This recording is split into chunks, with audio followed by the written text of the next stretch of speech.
Right අපි අද video එක කතා කරනවා බඹර දෂ්ටනය දෙබර දෂ්ටනයට ඔයාලට මේ විසනසා ගන්න පුළුවන් සරල ප්‍රතිකාරයක් ගෙම් ක්‍රමයක් ගැන.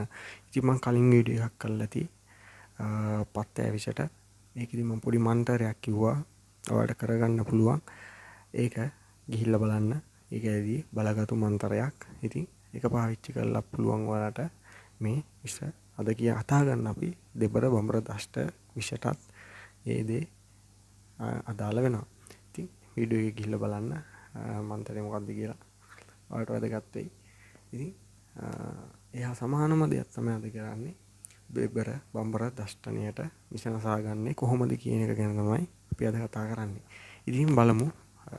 මුලින්ම ඔයාලා හොයාගන්න ඕනේ යකිනාරං කොළපොතු, දෙහි කොළපොතු, දොඩම් කොළපොතු, දෙවුල් කොළපොතු, ගැට තුඹ සහ මුල සම්පූර්ණ පැලෑටියම ඕන වෙනවා. මේකෙදි මදුරු තලා ඕන වෙනවා. ඒක සම්පූර්ණ පැලෑටියම ඕන. ඊට පස්සේ කුප්පමේනිය සම්පූර්ණ පැලෑටියම ඕන.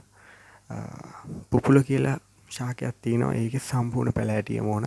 බෙහෙත් අනෝද කොළපොතුත් ඕනේ. මේ සියල්ලම ඔයාලා සම ප්‍රමාණයෙන් අරගෙන කුඩා කොටස් වලට කහ වංගෙඩියක දාලා හොඳින් කොටා ගන්න ඕනේ. මේක කොටස් වලට කපලා තමයි වංගෙඩි දාලා හොඳින් කොටා ගන්න ඕනේ. ඉතින් මේක ඊට පස්සේ ඔයාලා පොල් කටු අඟුරු කබලකට බෙහෙත දාලා මේ නැගෙන දුම් රෝගියාගේ දෂ්ට ස්ථාන වලට වදින්න සැලසිය යුතුයි. රෝගියා පුටුවක හිඳුවලා හිස නොවැසෙනසේ රෙද්දකින් සිරුර වහලා පුටුව සම්පූර්ණයෙන් වහලා පුටුව යටින් මේ දුම් ඇල්ලීම වඩා සාර්ථකයි. හොඳින් දහඩිය දානතුරුම මේක හොඳට දෂ්ට කරපු ස්ථානයට අල්ලන්න. ඉතින් පුළුවන් තවත් ඔයාලට කරගන්න යකිනාරං කොළ හොයාගන්න. ඊට පස්සේ නර මුත්‍රා නිරෝගී පිරිමි දරුවෙකුගේ මුත්‍රා අවශ්‍ය වෙනවා. මේක කෙම් ක්‍රමයක්. ඉතින් යකිනාරං කොළ නර මුත්‍රා වලින් භාජනයේ කට වහලා ඔයාලා හොඳින් තම්බ ගන්න ඕනේ. ඊට පස්සේ රෝගියාගේ මුහුණට යකිනාරං කොළ තැම්බෙන හුමාලේ හොඳින් අල්ලන්න ඕනේ. ඒකෙන් පුළුවන් ඔයාලට මේ දෂ්ට කරපු විෂ නසා ගන්න. ඉතින් තවත් ඊළඟ ක්‍රමය තමයි ඔයාලට කරගන්න පුළුවන් ගම්මිරිස් කුඩු. කලින් කිව්වා වගේම නිරෝගී පිරිමි දරුවෙකුගේ මුත්‍රා ටිකක් අවශ්‍ය වෙනවා. ඉතින් මේකේ ඊට පස්සේ ගම්මිරිස් කුඩු මුත්‍ර සමග හොඳින් මිශ්‍ර කරලා නැත්තම් අඹර ගන්න පුළුවන්.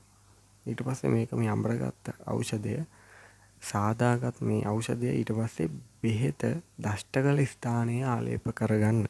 ඒකෙනුත් පුළුවන් ඔයාලට මේ දෙබර බඹර දෂ්ට කරපු විෂ නසා ගන්නට. ඉතින් ඊට පස්සේ තවත් එක් ක්‍රමයක් තියෙනවා ඔයාලට කියන්න. ඔයාලා හොයාගන්න ඕනේ මී පැණි හොයාගන්න ඕනේ. එකෙන් ඕන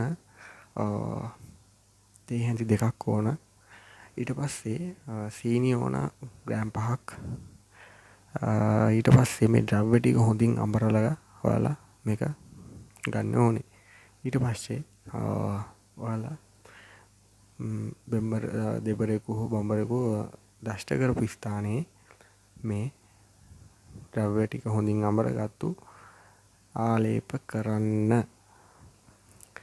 ඉතින් ඔයාලට පුළුවන් ඒ ක්‍රමෙනුත් දෙබර බඹර දෂ්ටය කිරීමකදී ඇතිවන විෂ නසා ගන්නට. ඉතින් සරල ප්‍රතිකාර කීපයක් කිව්වා. විනාඩි 4ක වගේ කෙටි කාලයක් තුලදී. ඉතින් වැඩි කතාවට කියන අදාළ දේ කිව්වා. ඉතින් ඔයාලා කලින් වීඩියෝ එකේදී කියලා ඇති බලගොතු මන්තරයක්. ඒකෙනුත් පුළුවන් ඔයාලට මේ විෂ නසා ගන්නට. ඉතින් ඒකත් ගිහින් බලන්න. මේකෙදි කිව්ව ටිකත් කරලා බලන්න. අනිවාර්යෙන් සුව වෙයි. ඉතින් මේ වගේ වීඩියෝ එකකින් අපි ඊළඟ දවසෙත් හම්බෙමු. ඉතින් හැමෝටම සුබ දවසක්. ගිහින් එන්න.